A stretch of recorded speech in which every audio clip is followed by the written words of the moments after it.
Big Ram Mandir harmony message from Kerala, differing from Congress stance on the Ram Mandir. It's alive from Kerala.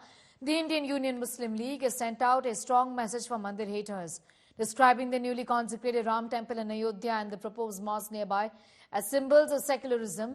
IUML Kerala chief Sadiq Ali has appealed that there was no need to protest against the temple. He added that the Muslim community should think about the future instead of stirring a controversy around this issue. അതൊരു യാഥാർത്ഥ്യമാണ്. അത് രാജ്യം അതിൽ നിന്ന് നമുക്ക് പുറകോട്ട് പോകുവാൻ സാധിക്കുകയില്ല. അത് രാജ്യത്തെ ഭൂരിപക്ഷം വരുന്നൊരു സമൂഹത്തിന്റെ ആവശ്യമാണ്.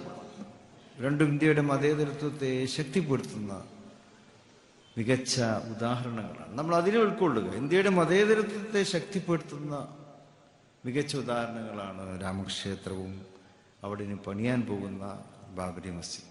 അത് കർസേവകർ തകർത്തു നമുക്കറിയാം. നമുക്കതിൽ പ്രതിഷേധം ഉണ്ടായിരുന്നു ആ കാലത്ത്. പക്ഷെ അവിടെ സഹിഷ്ണുതയോടെ അതിനെ നേരിടുവാൻ ഇന്ത്യൻ മുസ്ലിങ്ങൾക്ക് കഴിഞ്ഞു എന്നുള്ളതാണ്. എന്തുകൊണ്ടാണ് പറഞ്ഞിരിക്കുന്നതെന്ന് മനസ്സിലാക്കണം. സംഘർഷങ്ങൾ ഒഴിവാക്കാൻ വേണ്ടിയിട്ടാണ്. എല്ലാവരും വെള്ളത്തിന് തീപിടിപ്പിക്കുന്ന വർത്തമാനം പറയുമ്പോൾ ആ തീയെ അണയ്ക്കാൻ വേണ്ടിയിട്ടാണ് സാദിഖ് അലി തങ്ങൾ സംസാരിക്കുന്നത്. അതായത് നിങ്ങൾ ഇതിന്റെ പേരിൽ ഒരു വിഷയം ഉണ്ടാകരുത്. എന്താണ് എതിരാളികളുടെ ഉദ്ദേശം? വിദ്വേഷത്തിന്റെ ക്യാമ്പയിനാണ്, ഭിന്നിപ്പുണ്ടാക്കാനുള്ള ക്യാമ്പയിനാണ്. ഭിന്നിപ്പുണ്ടാക്കിയിട്ട് അതിൽ നിന്ന് മുതലെടുപ്പ് നടത്താൻ വേണ്ടിയിട്ടുള്ള ശ്രമമാണ് നടത്തുന്നത്. അവിടെ മനസ്സിലാകാതെ പോകുന്നത് ഇരുവശങ്ങളിലുമുള്ള തീവ്രവാദ സ്വഭാവമുള്ള ആളുകളുടെ കൈകളിലേക്കാണ് ഇത് കൊണ്ടുവന്നെത്തിക്കാൻ ശ്രമിക്കുന്നത്. അത് തടയാനാണ് ഞങ്ങളെല്ലാം ശ്രമിക്കുന്നത്.